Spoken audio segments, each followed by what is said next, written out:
परजाई जी मैं सच कह रही हूँ, यहाँ कोई पानी था ही नहीं। विमी, पानी कहीं से भी आया हो क्या फर्क पड़ता है? अरे पूछना चाहिए ना, काम में इतनी लापरवाही क्यों होती है? अगर पानी होता तो मैं पूछ ना देती, और ना ही मुझे हेतल की गिरने की आवाज आई। हाँ, जब वो चिल्लाई ना तभी मैं पलटी और मैंने देखा कि वो नीचे पड़ी चिल्ला रही है अंबाजी अंबाजी। यही तो मैं भी सोच सोच के परेशान हूँ, क्योंकि जब मैं यहाँ से गई तब कोई पानी नहीं था, तो आया कहाँ से? परजाई जी, मारे को तो लागे है कि हेतल ने कुछ गड़बड़ की है। हाँ। की देख रही है तू? अरे चाची, ये क्या किया आपने? फिल्म का क्लाइमेक्स चल रहा था। ऐसे खून खराबे वाले पिक्चर देखेगी तो बच्चे पर क्या असर पड़ेगा? ऐसी हालत में अच्छी अच्छी किताबें पढ़ते हैं, ग्रंथ साहब का पाठ पढ़ते हैं, ताकि बच्चे पर अच्छा असर हो। लेकिन एक तू है, तुझे कोई फिक्र ही नहीं है, जो मर्जी आता है देखती है, जो मर्जी आता है खाती है।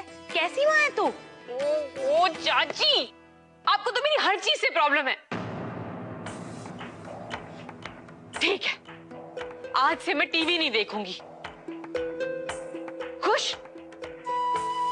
देखो हर बात से प्रॉब्लम का। अरे बेना, अरे आप आ गई, कैसी रही जांच? वो तो अब रिपोर्ट आएगा तभी पता चलेगा। अरे लेकिन तुझे इतनी देर कहाँ हो गई? कब से राह देख रही हूँ मैं। अभी घर का इतना सामान खरीदना था, वक्त तो लगता है। पर आप यहाँ अकेली क्यों बैठी? मोना कहाँ है? मोना? मोना नहीं है, अस्पताल में मेरी जांच करवाई, उसके बाद उसे किसी का फोन आया तो बस मुझे यहाँ पे छोड़ के भाग गई। इसे उठाओ। हेलो, कोई प्लीज निकालो मुझे यहाँ से, मैं मर जाऊंगी। क्या हुआ? क्या तू रो क्यों रही है बेटा? इन लोगों ने मेरा जीना मुश्किल कर दिया है, मुझे टीवी तक नहीं देखने देते हैं लोग। प्लीज कुछ करो, मैं सच कहती हुई मुझे कुछ हो जाएगा। ना, नहीं नहीं, देख बेटा, ऐसा अशुभ नहीं बोलते। तेरी फुई के होते हुए तुझे कुछ नहीं होगा, समझी ना? जिस तरह जीना चाहती है उसी तरह जिएगी। मैं देखती हूँ कौन रोकता है तुझे। ठीक है। रिपोर्ट ले आया? ठीक है ना सब कुछ? हाँ अम्मा जी, सब ठीक है। ला दे। अम्मा जी, आप क्या करेंगी देखकर? सब मेडिकल टर्म्स में लिखा हुआ है, आपके समझ में नहीं आएगा। अरे मेरे भी समझ में नहीं आया था। और वैसे भी अम्मा जी, जब हम मासी को लेकर कल डॉक्टर के पास जाएंगे तो वही समझ लेना ना सब कुछ। लैब में जो डॉक्टर थे उन्होंने यही कहा है कि सब कुछ नॉर्मल है, इसलिए चिंता की कोई बात नहीं है, सब कुछ ठीक हो जाए। चलो, श्रीनाथ जी की कृपा है, अब सब ठीक होगा। चल ठीक है। अब क्या हुआ हेतल? चाची जी ने तुम्हें टीवी देखने से क्यों रोका? तुम्हें किसने बताया? फूई का फोन आया था, बता रही थी कि तुमने रोते रोते उन्हें फोन किया था। तुम मुझे भी तो फोन कर सकती थी ना हेतल। तुम इतनी मुश्किल से अपना काम जमा रहे हो, मुझे अच्छा नहीं लगता कि बार बार तुम्हें फोन करके परेशान करूं, बस इसीलिए। पर करण, आज तो मुझसे बर्दाश्त नहीं हुआ बिल्कुल, इसलिए मैंने फूई को फोन करके सब कुछ बता दिया। सॉरी। तुम सॉरी क्यों कह रही? पहले ये बताओ हुआ क्या? चाची जी ने टीवी देखने से क्यों मना किया तुम्हें? पता नहीं करण, चाची तो हर बात पे मुझे टोकती रहती है। करण, मैं ना रूम में पड़े पड़े बोर हो गई थी, इसलिए बाहर टीवी देखने चली गई। अचानक पता नहीं चाची को क्या हो गया, आई मुझसे रिमोट छीना, टीवी ऑफ कर दिया और मुझ पे चिल्लाने लगी। हमारे कमरे के लिए एक टीवी ले आओ ना।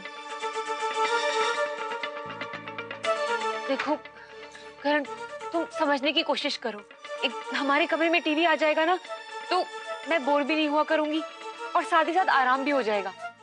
और जो मिमी चाची की शिकायत है कि मैं आराम नहीं करती, वो भी ठीक हो जाएगी। ठीक है। मोना, मासी की हालत ठीक नहीं है, उनका अस्थमा बहुत बढ़ गया और लंग्स भी कमजोर हो गए।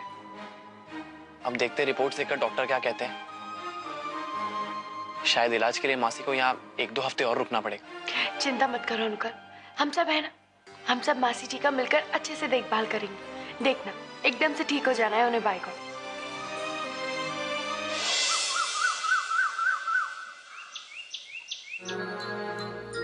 तारजी, किसी ने घर पे टीवी मंगवाया है क्या?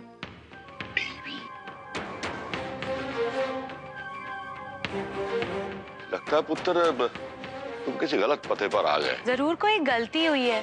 तुम अपने सेठ से फोन करके पूछ लो ना। हमने तो कोई टीवी ऑर्डर नहीं किया था। हो सकता है। रुको भैया, रुकिए। ये टीवी ऊपर वाले कमरे में लगाना है। मैंने ऑर्डर किया है। तूने ऑर्डर किया है, लेकिन क्यों? हमारे कमरे के लिए।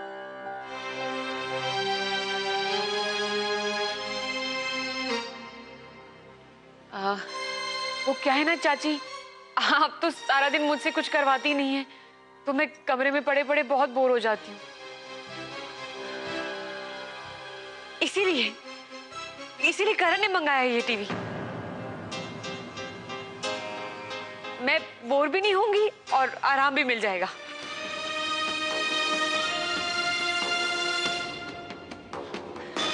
आइए ना भैया, ऊपर वाले कमरे में लगाना है, आ जाइए।